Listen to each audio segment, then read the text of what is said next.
But let's also add, no one should disagree about respecting the rights of young men who live in those neighborhoods. And so we need to do a better job of working again with the communities, faith communities, business communities, as well as the police to try to deal with this problem. This conversation is about race, and so, Mr. Trump, I have to ask. But I'd like to just respond, if I might. Please, 20 I'd just like to respond. Please respond, then I've got to follow up. Look, the African-American community has been let down by our politicians. They talk good around election time, like right now, and after the election, they said, see you later, I'll see you in 4 years. The African-American community, look, the community within the inner cities has been so badly treated. They've been abused and used in order to get votes by Democrat politicians, because that's what it is. They've controlled these communities for up to 100 years. Mr. Trump, unbroken. And I will tell you, you look at the inner cities, and I just left Detroit, and I just left Philadelphia, and I just, you've seen me. I've been all over the place. You decided to stay home, and that's okay. But I will tell you, I've been all over, and I've met some of the greatest people I'll ever meet within these communities, and they are very, very upset with what their politicians have told them and what their politicians have done. I think Donald just criticized me for preparing for this debate. And yes, I did. And you know what else I prepared for? I prepared to be president. And I think that's a good thing. Years, he perpetuated a false claim that the nation's first black president was not a natural-born citizen. You questioned his legitimacy. In the last couple of weeks, you acknowledged what most Americans have accepted for years: the president was. I love it. I love it. Can you tell us what you said? Just very simple to say. Sidney Blumenthal works for the campaign and very close friend of Secretary Clinton, and her campaign manager, Patty Doyle, went to, during the campaign, her campaign against President Obama, fought very hard, and you can go look it up and you can check it out. And if you look at CNN this past week, Patty Solis Doyle was on Wolf Blitzer saying that this happened. Blumenthal sent McClatchy, a highly respected reporter at McClatchy, to Kenya to find out about it. They were pressing it very hard. She failed to get the birth certificate. When I got involved, I didn't fail. I got him to give the birth certificate. So I'm satisfied with it. And I'll tell you why I'm satisfied with it. Because I want to get on to defeating ISIS. Because I want to get on to creating jobs. Because I want to get on to having a strong border. Because I want to get on to things that are very important to me and that are very important to the country. Well, I don't want to say anything the birth certificate was produced in 2011. You continue Donald to tell Trump the story for and this question debate. the You know why? legitimacy in 2012, Because 13, 14, absolutely, 15, as recently as January. Donald Trump, he has a noose and he's dying. Caring much about it. I figured you'd ask the question tonight, of course, but nobody was caring much about it. But I was the one that got him to produce the birth certificate, and I think I did a good job. Secretary Clinton also fought it. I mean, now everybody in mainstream is going to say, oh, that's not true. Look, it's true. Sidney Blumenthal sent the reporter. You just have to take a look at CNN last week, the interview with your former campaign manager, and she was involved. But just like she can't bring back jobs, she can't produce. I'm sorry, I'm just going to follow, but I will let you respond to that because there's a lot there. But we're talking about racial healing in this segment. What do you say to Americans? Well, it was I say nothing. I say nothing because I was able to get him to produce it. He should have produced it a long time before. I say nothing. But let me just tell you, when you talk about healing, I think that I've developed very, very good relationships over the last little while with the African American community. I think you can see that. And I feel that they really wanted me to come to that conclusion. And I think I did a great job and a great service, not only for the country, but even for the president in getting him to produce his birth certificate. Secretary Clinton. Well, just listen to what you heard. And clearly, as Donald just admitted, he knew he was going to stand on this debate stage and Lester Holt was going to be asking us questions. So he tried to put the whole racist birther lie to bed.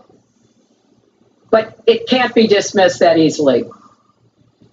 He has really started his political activity based on this racist lie that our first black president was not an American citizen. There was absolutely no evidence for it, but he persisted. He persisted year after year because some of his supporters, people that he was trying to bring into his fold, apparently believed it or wanted to believe it. But remember, Donald started his career back in 1973 being sued by the Justice Department for racial discrimination because he would not rent apartments in one of his developments to African Americans, and he made sure that the people who worked for him understood that was the policy. He actually was sued twice by the Justice Department. So he has a long record of engaging in racist behavior. And the birther lie was a very hurtful one. You know, Barack Obama is a man of great dignity, and I could tell how much it bothered him and annoyed him that this was being touted and used against him. But I like to remember what Michelle Obama said in her amazing speech at our Democratic National Convention. When they go low, we go high.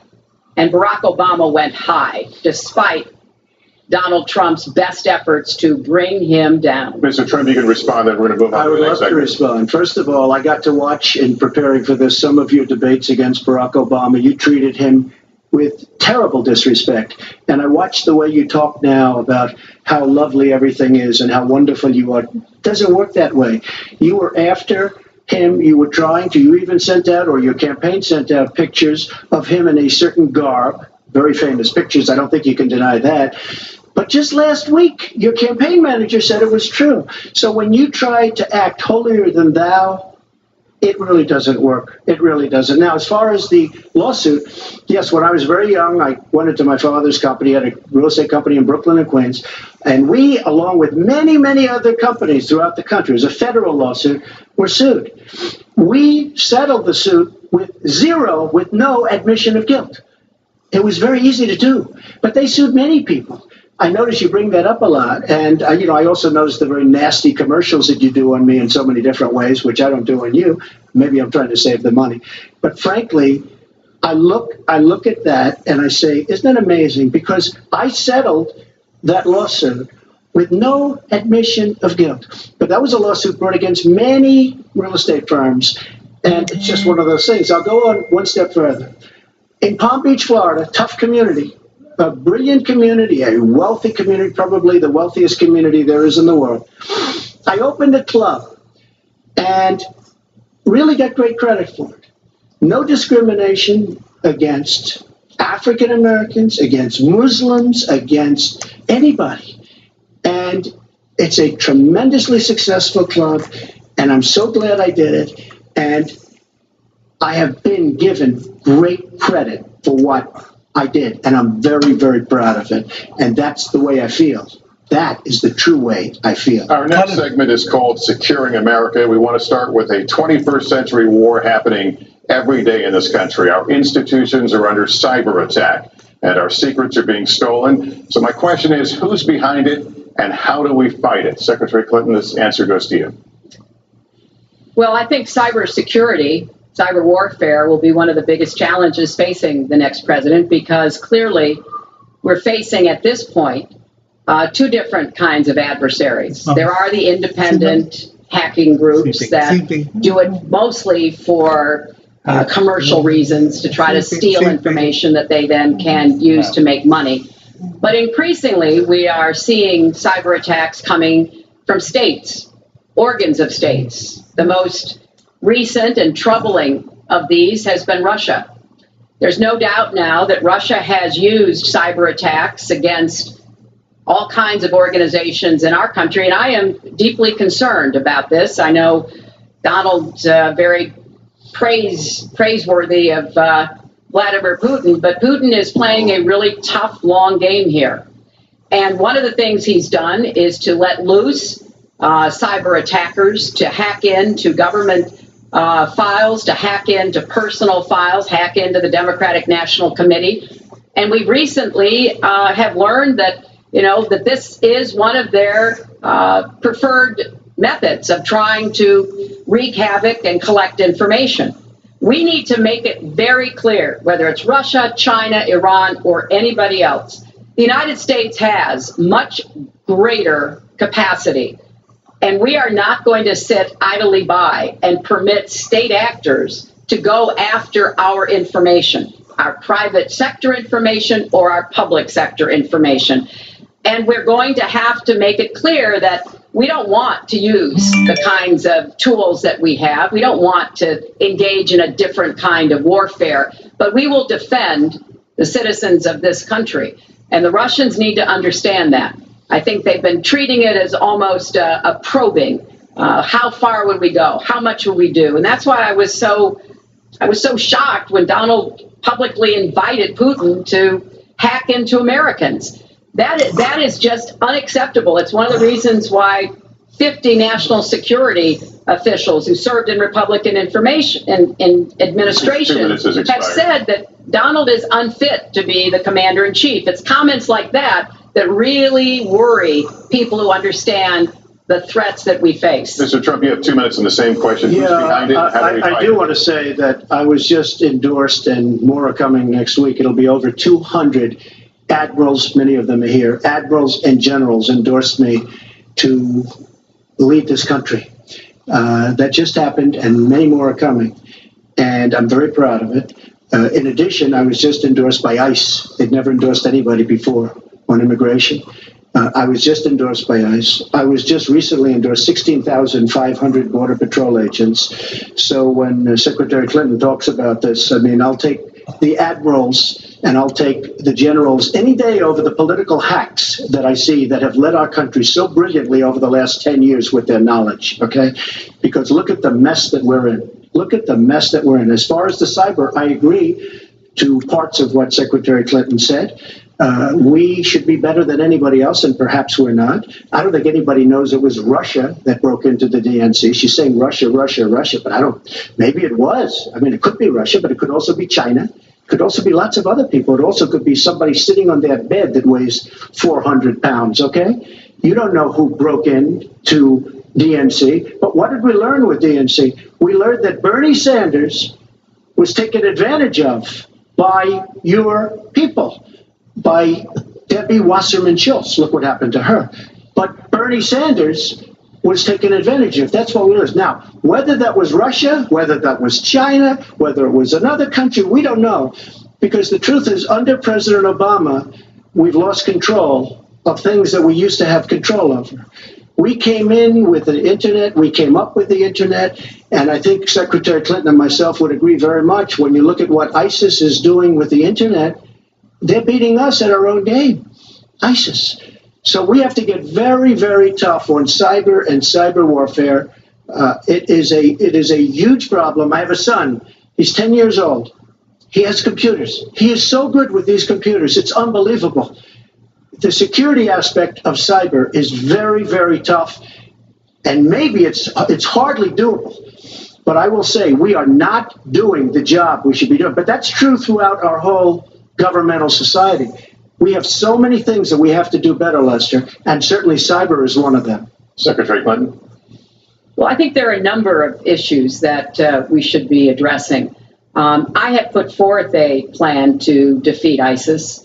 It does involve going after them online. I think we need to do much more with our tech companies to prevent ISIS and their operatives from being able to use the internet to radicalize, even direct people in our country and Europe and elsewhere. But we also have to intensify our air strikes against ISIS and eventually support our Arab and Kurdish partners to be able to actually take out ISIS in Raqqa and their claim of being a caliphate. We're making progress. Our military is assisting in Iraq, and we're hoping that within the year, we'll be able to push ISIS out of Iraq and then, really squeeze them in Syria.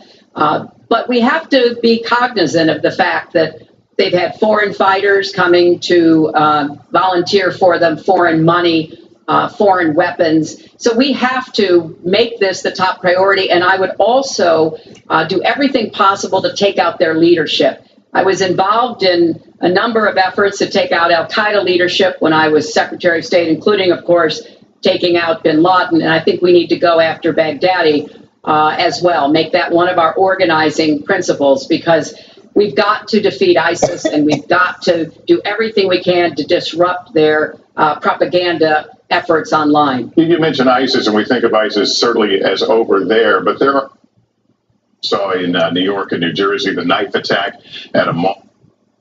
Of course, the bombings we just saw in New York and New Jersey, the knife attack at a mall in Minnesota, and the last year, deadly attacks in San Bernardino and Orlando. I'll ask this to both of you. Tell us specifically how you would prevent homegrown attacks by American citizens, Mr. Trump. Well, first I have to say one thing, very important. Secretary Clinton is talking about taking out ISIS. We will take out ISIS. Well, President Obama and Secretary Clinton created a vacuum the way they got out of Iraq, because they got out, well, they shouldn't have been in, but once they got in, the way they got out was a disaster, and ISIS was formed. So she talks about taking them out. She's been doing it a long time. She's been trying to take them out for a long time. But they wouldn't have even been formed if they left some troops behind, like 10,000 or maybe something more than that. And then you wouldn't have had them. Or, as I've been saying for a long time, and I think you'll agree because I said it to you once, had we taken the oil, and we should have taken the oil, ISIS would not have been able to form either, because the oil was their primary source of income. And now they have the oil all over the place, including the oil, a lot of the oil in Libya, which was another one of her disasters. Secretary Clinton. Well, I hope the fact checkers are turning up the volume and really working hard. Donald supported the invasion of Iraq. Wrong. That is absolutely wrong. Proved over and over again. Wrong. He actually advocated for the actions we took in Libya and urged that Gaddafi be taken out after actually doing some business with him one time. But the larger point, he says this constantly, is George W. Bush made the agreement about when American troops would leave Iraq, not Barack Obama.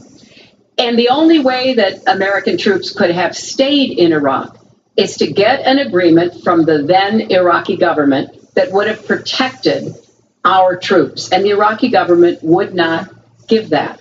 But let's talk about the question you asked, Lester. The question you asked is, what do we do here in the United States? That's the most important part of this. How do we prevent attacks? How do we protect our people?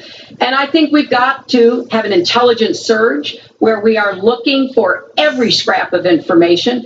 I was so proud of law enforcement in New York, in Minnesota, in New Jersey. You know, they responded so quickly, so professionally to the attacks that occurred by Rahami, and they brought him down. And we may find out more information because he is still alive, which may prove to be an intelligence benefit. So we've got to do everything we can to vacuum up intelligence from Europe, from the Middle East. That means we've got to work more closely with our allies. And that's something that Donald has been very dismissive of. We're working with NATO, the longest military alliance in the history of the world, to really turn our attention to terrorism. We're working with our friends in the Middle East, many of which, as you know, are Muslim majority nations. Donald has consistently insulted Muslims abroad, Muslims at home, when we need to be cooperating with Muslim nations and with the American Muslim community. They're on the front lines. They can provide information to us that we might not get anywhere else. They need to have close working cooperation with law enforcement in these communities, not be alienated and pushed away, as some of Donald's rhetoric, unfortunately, has led to. Mr. Well, I'd have to respond. Please respond. The secretary said very strongly about working with. We've been working with them for many years. And we have the greatest mess anyone's ever seen. You look at the Middle East, it's a total mess. Under your direction to a large extent. But you look at the Middle East, you started the Iran deal. That's another beauty where you have a country that was ready to fall. I mean, they were doing so badly. They were choking on the sanctions, and now they're going to be actually probably a major power at some point pretty soon, the way they're going. But when you look at NATO, I was asked on a major show, what do you think of NATO? Now, you have to understand, I'm a business person. I did really well, but I have common sense. And I said, well, I'll tell you, I haven't given lots of thought to NATO, but two things. Number one, the 28 countries of NATO, many of them aren't paying their fair share. Number two, and that bothers me because we should be asked, we're defending them and they should at least be paying us what they're supposed to be paying by treaty and contract. And number two, I said, and very strongly, NATO could be obsolete because, and I was very strong on this, and it was actually covered very accurately in the New York Times, which is unusual for the New York Times, to be honest. But I said, they do not focus on terror. And I was very strong, and I said it numerous times. And about 4 months ago, I read on the front page of the Wall Street Journal that NATO is opening up a major terror division. And I think that's great. And I think we should get, because we pay approximately 73% of the cost of NATO. It's a lot of money to protect other people. But I'm all for NATO. But I said they have to focus on terror also. And they're going to do that. And that was, believe me, I'm sure I'm not going to get credit for it, but that was largely because of what I was saying and my criticism of NATO. I think we have to get NATO to go into the Middle East with us, in addition to surrounding nations, and we have to knock the hell out of ISIS, and we have to do it fast. When ISIS formed in this vacuum created by Barack Obama and Secretary Clinton, and believe me, you were the ones that took out the troops. Not only that, you named the day. They couldn't believe it. They sat back probably and said, I can't believe it. They said, no, wait a minute. We've covered when they formed, this is something that never should have happened. It should have never happened. Now, you're talking about taking out ISIS, but you were there and you were Secretary of State when it was a little infant. Now it's in over 30 countries. And you're going to stop them? I don't think so. Mr. Trump, a lot of these are judgment questions. You had supported the war in Iraq before the invasion. What makes your I did not support the war in Iraq. 2002. That is a mainstream media nonsense put out by her because she, frankly, I think the best person in her campaign is mainstream media. My question is, since you supported it, why is your war. Wait a minute. I was against the war in Iraq, just so you put it out. The record shows otherwise. The record does not show that. Why is your the judgment record shows that I'm right. Fight, record. The record. First time anyone's asked me that, I said, very likely, I don't know, maybe, who knows? Who knows? I don't know. I don't know. We talked about the economy is more important. I then spoke to Sean Hannity, which everybody refuses to call Sean Hannity. I had numerous conversations with Sean Hannity at Fox, and Sean Hannity said, and he called me the other day, and I spoke to him about it. He said, you were totally against war because he was for the war. Why is your judgment better than... And that was before the war started. Sean Hannity said very strongly to me and other people, he's willing to say, but nobody wants to call him, I was against the war. He said, you used to have fights with me because Sean was in favor of the war. And I understand that side also, not very much, because we should have never been there. But nobody called Sean Hannity. And then they did an article in a major magazine shortly after the war started, I think in 2004, but they did an article which had me totally against the war. What a liar. And one of your compatriots said, you know, I'm a liar. He's a liar, eh? Trump was definitely, because if you read this article, there's no doubt. But if somebody, and I'll ask the press, if somebody would call up Sean Hannity, this was before the war started, he and I used to have arguments about the war. I said it's a terrible and a stupid thing. It's going to destabilize the Middle East, and that's exactly what it's done. It's been a disaster. My reference was to what you had said in 2002, and my question was, why is your judgment any different than Mrs. Clinton? Well, I have much better judgment than she does. There's no question about that. I also have a much better temperament than she has. You know, I have a much better. She spent, let me tell you, she spent hundreds of millions of dollars on an advertising. You know, they get Madison Avenue into a room, they put names. Oh, temperament, let's go after. I think my strongest asset, maybe by far, is my temperament. I have a winning temperament. I know how to win. She does not have to win. Wait, the AFL-CIO the other day, behind the blue screen, I don't know who you were talking to, Secretary Clinton, but you were totally out of control. I said, there's a person with a temperament that's got a problem. Secretary Clinton. Woo, okay. Let's talk about two important issues that were briefly mentioned by Donald. First, NATO. You know, NATO as a military alliance has something called Article 5, and basically it says this: an attack on one is an attack on all. And you know the only time it's ever been invoked? After 9/11, when the 28 nations of NATO said that they would go to Afghanistan with us to fight terrorism, something that they still are doing by our side.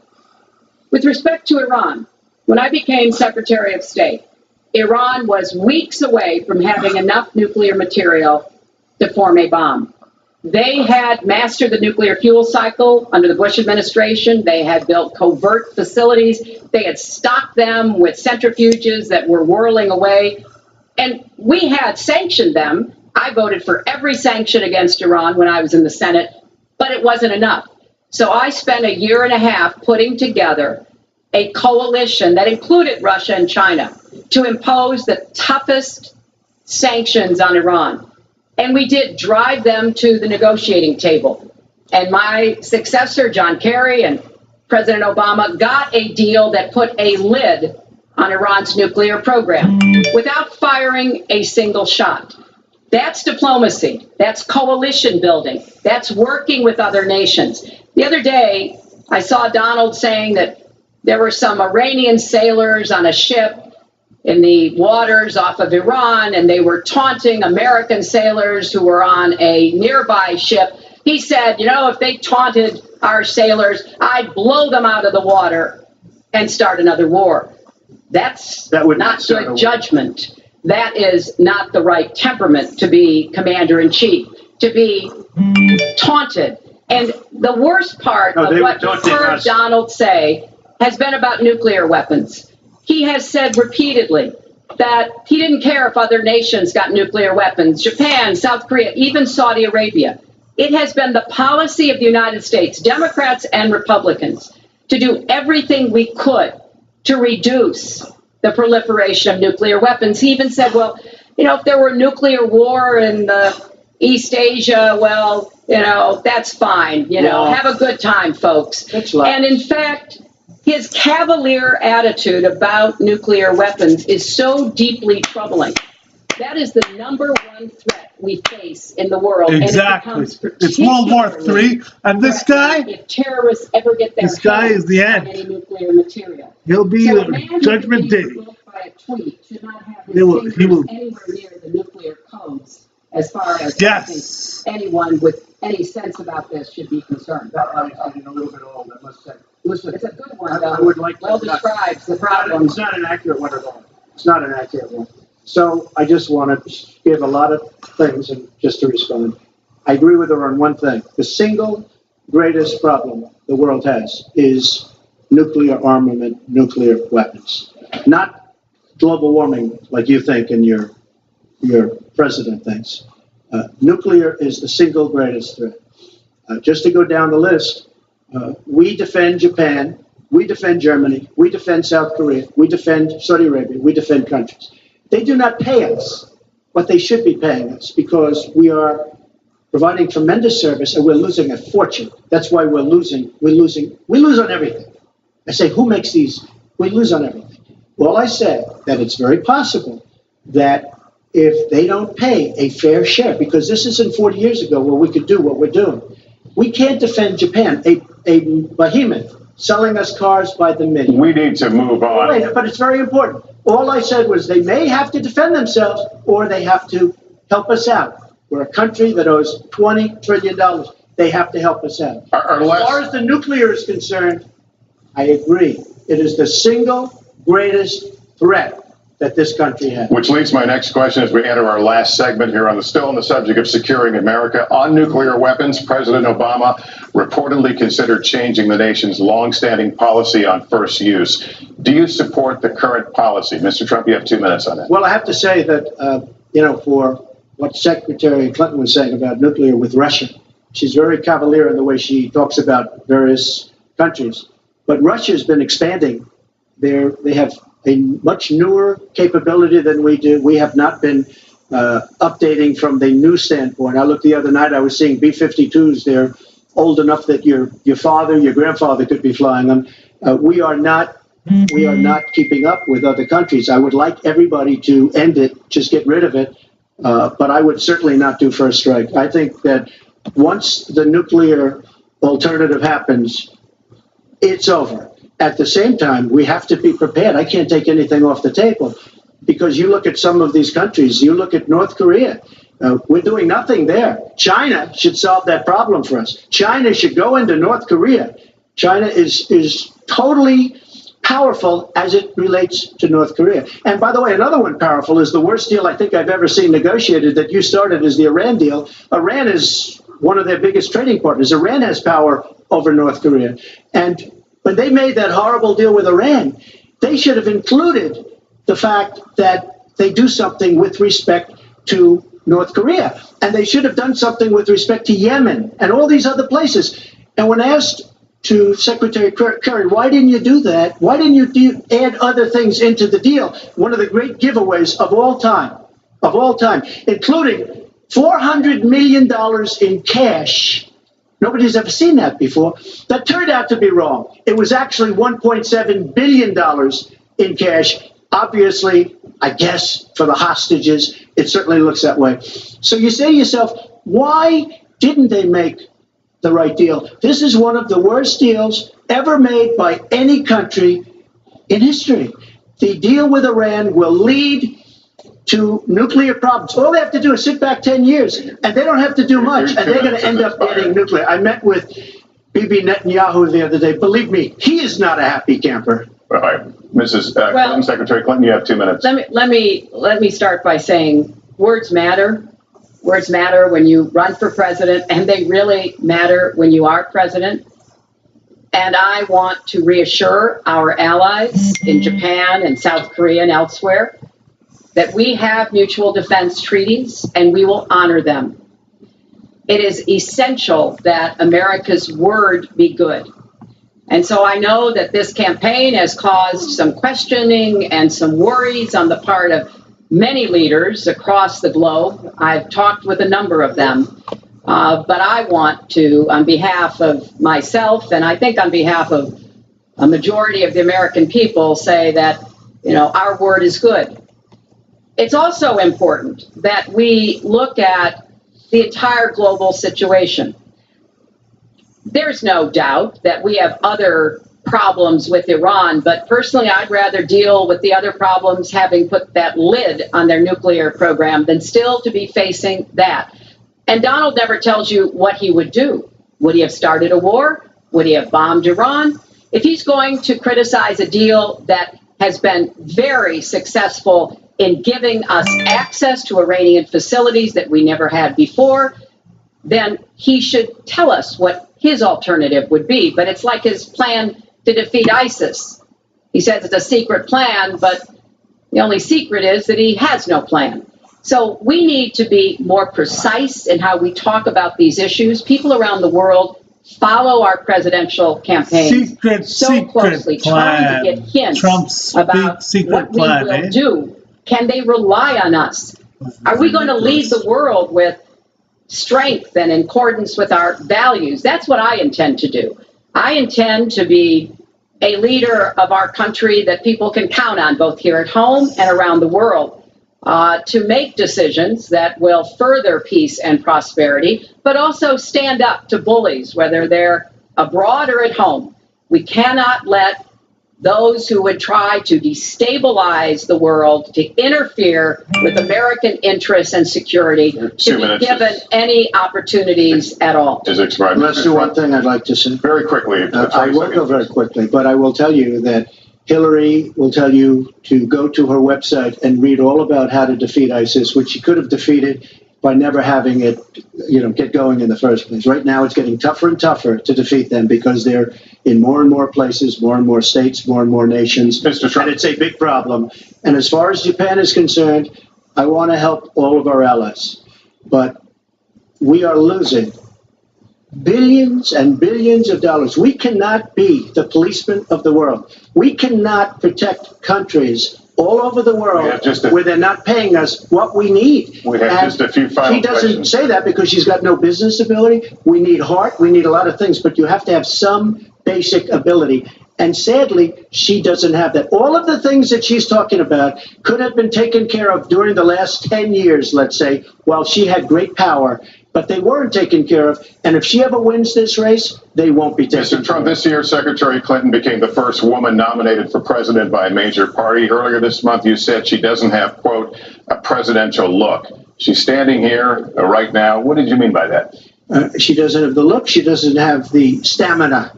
I said she doesn't have the stamina. And I don't believe she does have the stamina. To be president of this country, you need tremendous stamina. The quote was, You I just have, don't think she has wait a minute, unless you asked me a question. Did you ask me a question?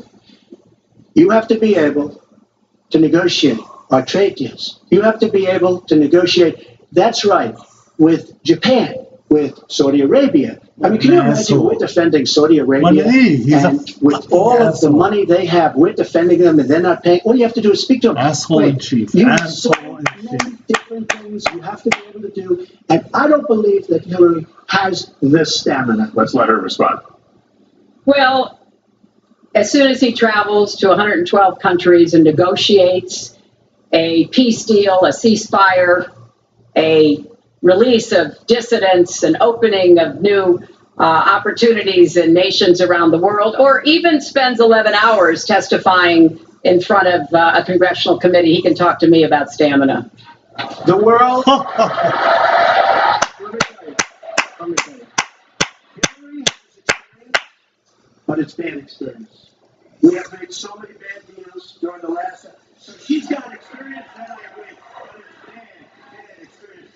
Whether it's the Iran deal that you're so in love with, where we gave them $150 billion back, whether it's the Iran deal, whether it's anything you can name, you almost can't name a good deal. I agree. She's got experience, but it's bad experience. And this country can't afford to have another 4 years of that kind of experience. We are at the final question. One thing, Lester, is, he tried to switch from looks to stamina.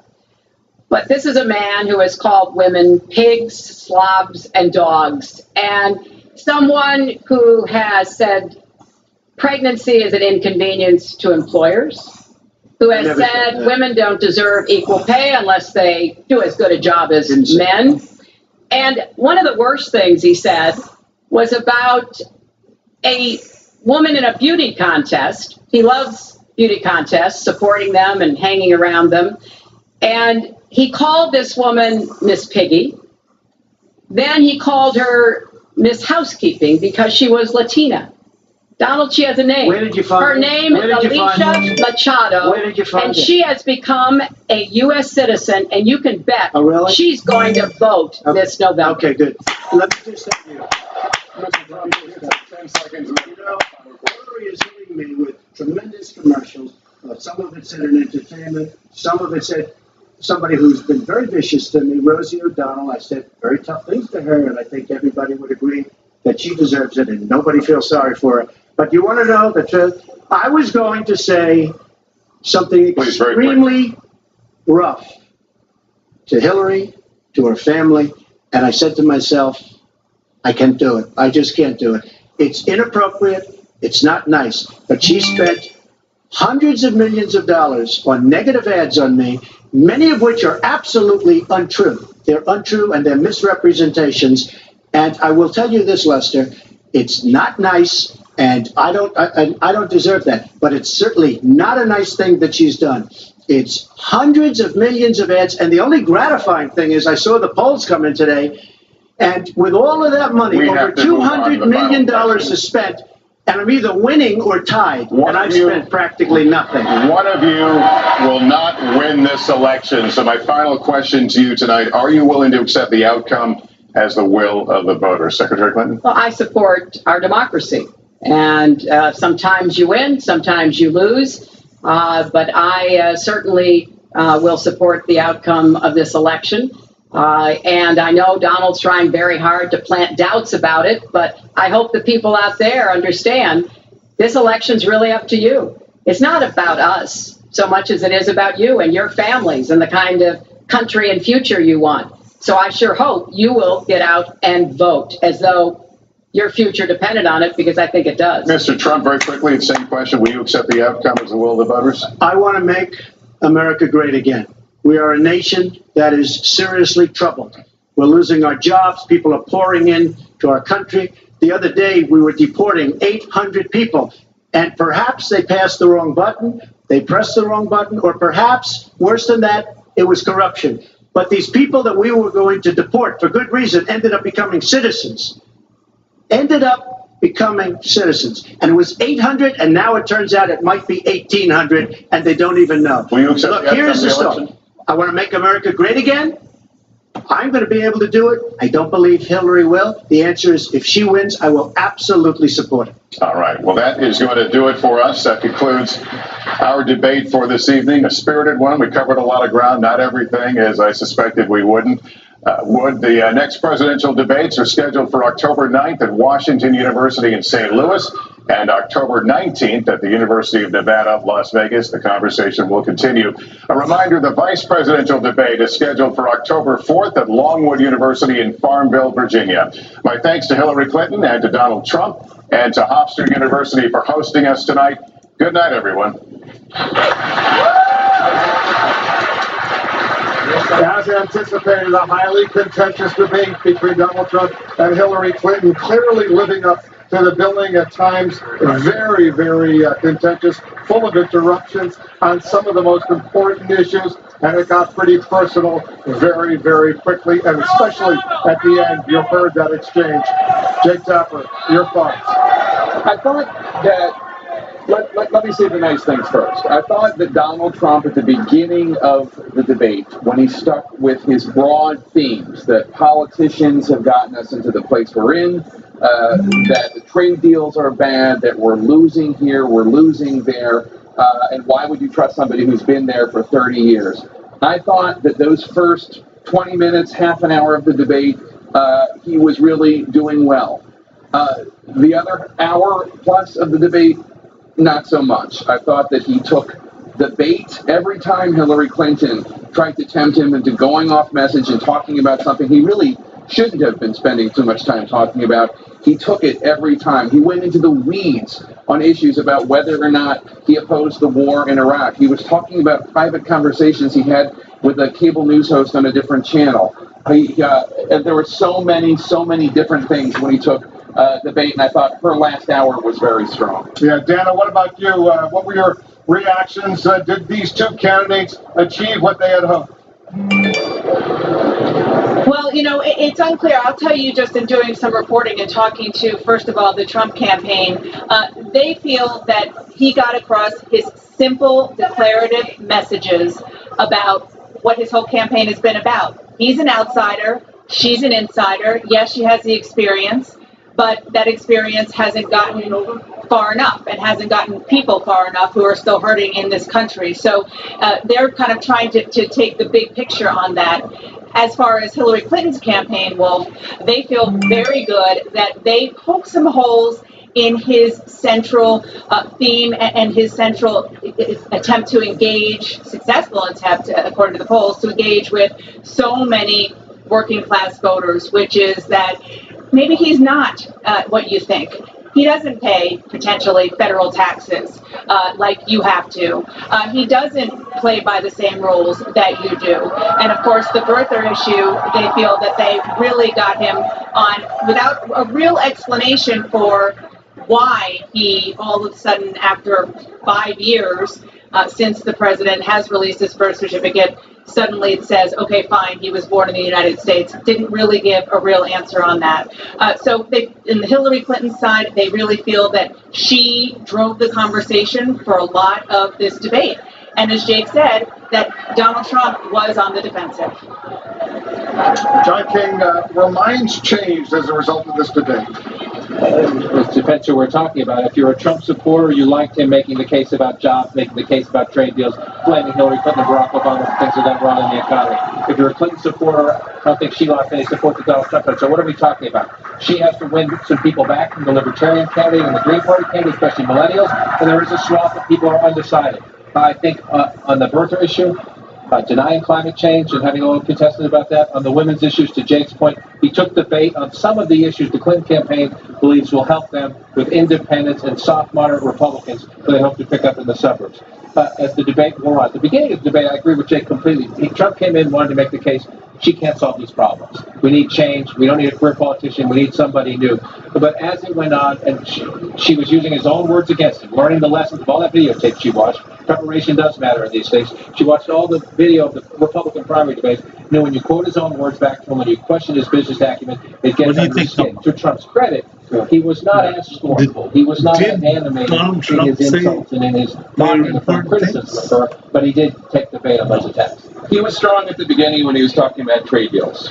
He seemed like somebody who really cared about the issue. He states where the trade deals had really hurt the neighborhoods, hurt the manufacturing base, Ohio, Pennsylvania, etc. And she did seem like somebody who was defending the status quo. That was the first 20 minutes to half an hour. The rest of it, she showed much more of a mastery of issues. She showed a much more nuanced take on things.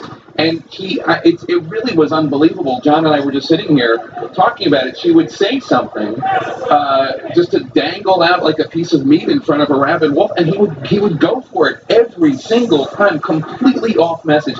He listed every single time. Even times he didn't argue against going to war in Iraq. He did a Neil Cavuto interview, then he did this, then he did that, then there was an article in 2000. Why are you doing this? Well, this has been a trademark issue in the campaign on the issues he can't answer. There is no record of him opposing the Iraq War before the invasion. He continued to stand up there tonight and tell Lester Holt he was lying. Lester Holt was not lying. There was no record of that. But he provided no contrary facts. Right. None. Not one. He had times throughout this campaign and tonight has had a casual relationship with the truth. And I think when we get into the printed fact checks and the research fact checks and our own reality check team, which I know is busy at work right now, in terms of the statements that were clearly whoppers, there will be more on his list than hers, without a doubt. Yeah, there was some substantive discussions on important issues, but she clearly managed to get under his skin, and he reacted as Donald Trump would react. He could have talked more about the email scandal than about his own taxes. And he did for a little bit. He did like a paragraph on the email scandal, but he then kept on talking about his taxes. And even at one point she said something like, maybe you didn't pay any taxes. But it was he said that's smart. That's smart. And then he said something about the $20 trillion national debt. And she made some crack about, oh, well, that's because, you don't pay your taxes. And he said something, well, if I did, it would be squandered. He almost seemed to concede her point. Yeah. She clearly had come in very well prepared for this debate. Anderson, over to you. A fascinating debate. I want to get a quick response from everybody on our panel. Just initial perceptions, Gloria. I think I agree with Jake that at the beginning of the debate, when Donald Trump was on trade, he was on terra firma. Then I think he totally lost control of the debate, and I think Hillary Clinton controlled the debate on taxes, on the question of birther, on the Iraq War, and at the very end, this question of stamina. When these charges of misogyny were raised against him, he started just attacking Rosie O'Donnell, which was the first time she's ever been mentioned in a presidential. I mean, many of the themes that he talked about were things he has brought up in pretty much every debate he's ever been in, or if you've seen his stump speech. We heard a lot of people from the Trump camp, even some of our friends say, well, let Trump be Trump. Well, Trump was Trump, and it wasn't good for him tonight. What he needed to do tonight was to show something more, was to not chase the rabbits down the hole, but but add something to people's understanding of his ability to do this job. I think this is a terrible night for him. She came in. It turns out that prep matters, experience matters, and it showed tonight. And it literally showed, right? I mean, a split screen image of her standing there pretty firmly, and him sniffling a lot. He was drinking a lot of water. His facial expressions. It was clear. I thought early on that he was rattled, and it showed. And there were times when she was just happy to let him go deep, 4 or 5 layers deep into birtherism, go 4 or 5 layers deep into his taxes, and just sit there and let it flow, because he was just digging a hole. I mean, in this debate, there were times I wondered if she was making the calculation: do I jump in or do I just let this go? And it seemed like she was just let it go. He wore on his sleeve before the debate his lack of preparation, and it caught up with him tonight. And I think that, to David's point, there were some easily managed answers that he blew as a result. One that stands out in my mind is he was asked about the 1973 charges of discrimination in housing, and his reply was to say, "I voluntarily settled that suit." Well, the first thing he should have said is, "We never discriminated against anyone." Right. And I voluntarily settled that case. And in fact, what he also said was plenty of other people were sued as well. There were a lot of real estate companies that were part of the lawsuit. And listen, one other, if I might. When you get asked a question, I'm all for law enforcement. But law enforcement is not the answer to a question, how are you going to improve race relations? The first thing you say is not stop and frisk. And law enforcement, you talk about the need to build bridges. There were two devastating moments, though, and I think they have to be noted. One was the birther discussion, which was an absolute disaster, ending with him after side discussions about Patty Solis Doyle and Sidney Blumenthal. He ends up excoriating Hillary Clinton for not being kind enough to Barack Obama, who's her chief supporter and her Secretary of State. Well, let's play this part of this exchange on birtherism, because we do have Patty Solis Doyle here, who Donald Trump himself mentioned in a CNN interview. Let's play the exchange. He just got simple to say. Sidney Blumenthal works for the campaign and very close friend of Secretary Clinton, and her campaign manager, Patty Doyle, went to, during the campaign, her campaign against President Obama, fought very hard, and you can go look it up and you can check it out. And if you look at CNN this past week, Patty Solis Doyle was on Wolf Blitzer saying that this happened. Blumenthal sent McClatchy, highly respected reporter at McClatchy, to Kenya to find out about it. They were pressing it very hard. She failed to get the birth certificate. When I got involved, I didn't fail. I got him to give the birth certificate. Just listen to what you heard. And clearly, as Donald just admitted, he knew he was going to stand on this debate stage and Lester Holt was going to be asking us questions. So he tried to put the whole racist birther lie to bed. But it can't be dismissed that easily.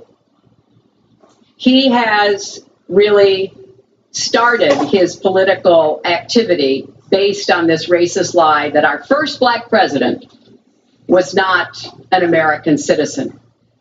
I feel like Woody Allen and Annie Hall, where he's on the line, said, "Well, I happen to have Marshall McLuhan right here. I happen to have Patty Solis Doyle right here." Is that what you said on CNN? No, it is absurd. It is absurd what Donald Trump just said. I never sent anyone to Kenya to look for his birth certificate. What you had said, because I just looked at the transcript, was that there was a staffer, you weren't sure if she was paid or not, perhaps a volunteer. Here's what happened. Okay. There was a volunteer in Iowa in late 2007 who forwarded an email. Volunteer on the Clinton campaign. On the Clinton campaign, who forwarded an email about Obama's heritage, saying that he was a Muslim. We found out about it. I fired him. I called David Plouffe, not you, David, but David Plouffe, and apologized because that's David Plouffe not from the Obama campaign. Correct, his Obama's campaign manager, because we didn't want to run that kind of campaign.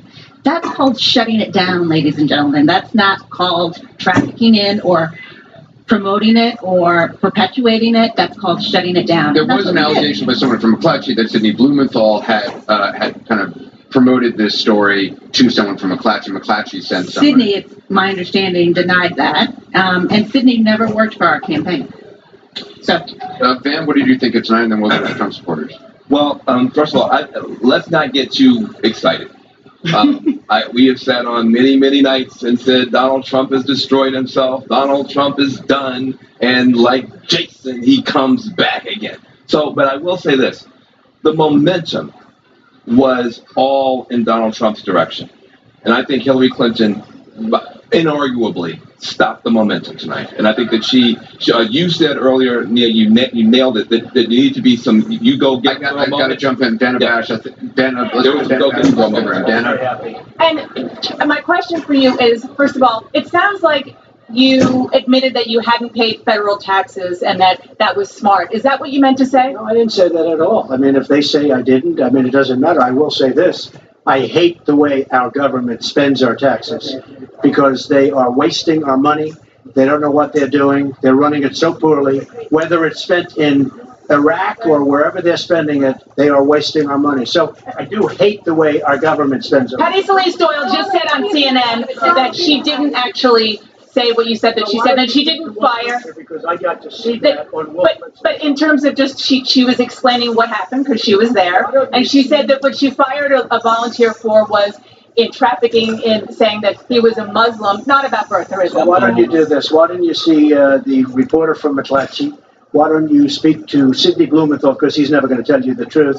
But why don't you also just take a quick look at what she actually said to Wolf Blitzer? Did you take the bait? Did you take Hillary Clinton's bait? I was very proud of the fact that I was able to get him to put up his birth certificate, and Hillary Clinton failed because she can't bring it home. I mean, she just can't bring it home. And she'll fail with jobs, and she'll fail all the way along the line. And I think we proved that tonight. She failed with getting him to do it. I got him to do it, so I'm very proud. Well, but what changed, sir? You never answered that question. Say it. Will you accept the outcome of the election? Oh, yes, absolutely.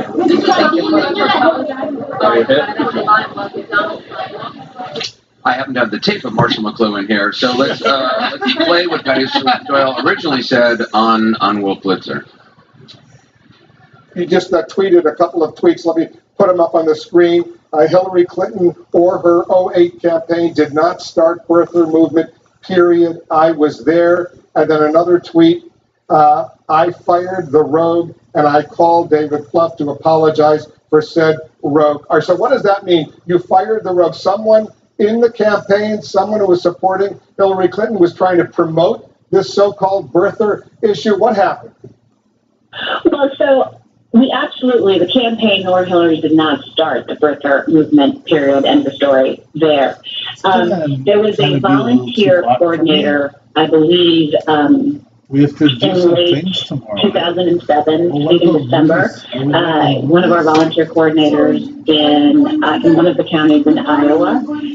I don't recall whether they were an actual paid staffer, but they did forward an email that promoted the conspiracy. The birther conspiracy? Hillary made the decision immediately to let that person go. We let that person go. And it was so, beyond the pale, and, so not worthy of the kind of campaign that certainly Hillary wanted to run, or that we as a staff wanted to run, that I called David Plouffe, who was obviously managing Barack Obama's campaign in 2007, to apologize and basically say that this was not coming from us.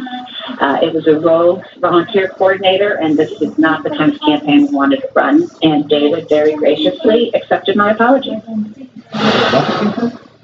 So that's the what Donald Trump was originally referring to. Anything more on this? Because again, he brought up Sidney Blumenthal. Your response to that is Sidney never worked for us, and Sidney, but he is very close to Secretary Clinton and was part of the foundation. But he never worked for our campaign.